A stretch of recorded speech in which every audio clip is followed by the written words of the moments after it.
Long before cranes, engines, or modern engineering tools, one of the most ambitious construction projects in human history was completed in ancient Egypt around 2580 to 2560 BCE. During the reign of Pharaoh Khufu, the Great Pyramid of Giza was built on the Giza Plateau near modern-day Cairo. It remains one of the most studied and debated structures ever created. The pyramid contains approximately 2.3 million limestone blocks, with individual stones weighing between 2 and 15 tons, and in some cases even more, for internal chambers. For thousands of years, people have asked the same question. How did they build it? Let's begin the story as it might have unfolded. The pharaoh sat in his palace overlooking the Nile. He was not pleased. "I want something that will last forever," he declared. "Something so large that people will speak my name for thousands of years." His engineers exchanged nervous glances. One of them stepped forward cautiously. "Your Majesty, that would require moving millions of massive stone blocks, without wheels as we use them today, and without any mechanical lifting devices." The pharaoh paused and smiled. "Then do it anyway." Silence filled the room. One engineer whispered to another, "We should have stayed in agriculture." Work began near the limestone quarries of Tura and nearby sites along the Nile. The first challenge was simple in theory,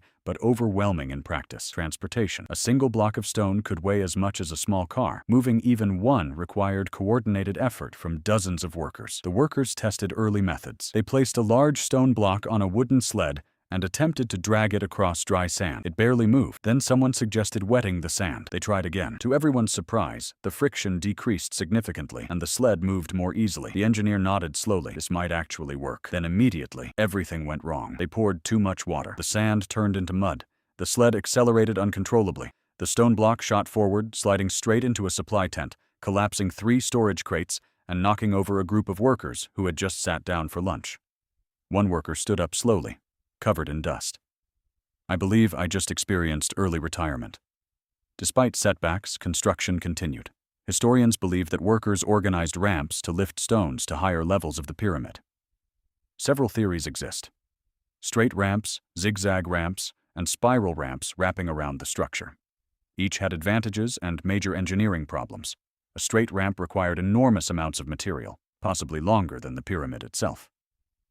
A spiral ramp limited space and made navigation difficult. A zigzag ramp caused confusion among workers who frequently forgot which direction they were going. At one point, a supervisor tried to demonstrate the correct path and immediately walked into the wrong section of the ramp, disappearing behind a stack of stones. Moments later, a loud crash was heard. Someone called out, "He's fine." Probably. As construction rose higher, coordination became increasingly complex. The pyramid required precise alignment with the cardinal directions: north, south, east, and west. Remarkably, the Great Pyramid is aligned with true north with only a very small margin of error, a detail that still amazes modern engineers. To achieve this, workers used observations of the stars and the sun. However, during one experimental alignment session, clouds blocked the sky. An engineer suggested using intuition instead. He closed his eyes and pointed. "I feel northwestish." The team paused. Then someone said, "Let's go with that. We're behind schedule." Fortunately, adjustments later corrected the alignment through careful repositioning of the foundation stones. But not before several heated arguments about whether feeling directions was a legitimate scientific method. As the pyramid grew, the logistics became more intense. It is estimated that between 20,000 and 30,000 workers were involved during peak construction periods. These were not slaves in the modern sense, as once popularly believed, but rather organized laborers, skilled workers, and seasonal laborers who were likely fed and housed by the state. Archaeological evidence suggests they consumed large amounts of bread, onions, and beer. One worker once commented during a break, "This is better than my previous job, which involved herding goats and arguing with goats." Another responded, "At least goats don't drop 10-ton stones on your foot." One of the most difficult phases was lifting the stones higher as the pyramid rose. Workers built earthen ramps that grew with the structure. At one stage, a particularly large block was being dragged up a steep incline. Halfway up, the rope snapped. The block began sliding backward. Within seconds, it collided with another block, which triggered a chain reaction down the ramp. The result was a catastrophic domino effect. Dozens of stones tumbled down. Workers ran in every direction. One managed to jump off the ramp just in time, landing in a pile of sand and shouting, "I'm switching departments!" The supervisor arrived moments later, looked at the destruction, and sighed deeply. We rebuild it, exactly the same way. Again. Despite such setbacks, progress continued. The pyramid's core structure gradually took shape, layer by layer. Precision became increasingly important as the structure narrowed toward the top. Even a small misalignment at lower levels could multiply into major structural errors higher up. At one point, a measurement mistake caused a slight tilt. Workers noticed the problem only after several layers had already been completed. A long silence followed. Then someone said quietly, "Do we rotate the entire pyramid?" Another replied, "We are already rotating spiritually." In the end, sections were carefully adjusted, and corrections were made during later construction phases. As the structure neared completion, finishing work began on the outer casing stones, which were highly polished limestone intended to reflect sunlight. When completed, the pyramid would have gleamed brilliantly under the Egyptian sun. However, during one delivery of casing stones, a group of workers accidentally stacked them in the wrong order. The supervisor inspected the stack.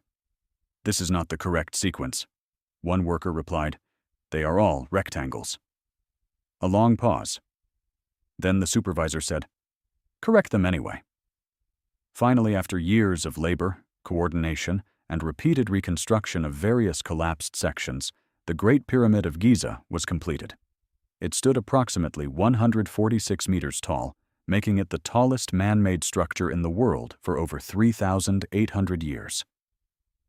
The pharaoh observed the finished monument. "It is perfect," he said. At that exact moment, a small stone rolled from the top and bounced harmlessly down the side. Everyone froze. Then the pharaoh added, "Almost perfect." Modern researchers continue to study how such a monumental achievement was possible with ancient technology. Theories include ramps, levers, counterweights, and highly organized labor systems. What is clear, however, is that it required extraordinary planning, coordination, and human effort on an immense scale. And while many details remain debated, one fact is certain. The builders of the pyramids achieved something that still challenges modern engineering imagination. As the sun sets over Giza today, the Great Pyramid still stands, a reminder of what human organization and determination can accomplish, even without modern machines. And perhaps, somewhere in history, an exhausted ancient worker once looked at the finished structure and said, "Next time, I'm building something smaller."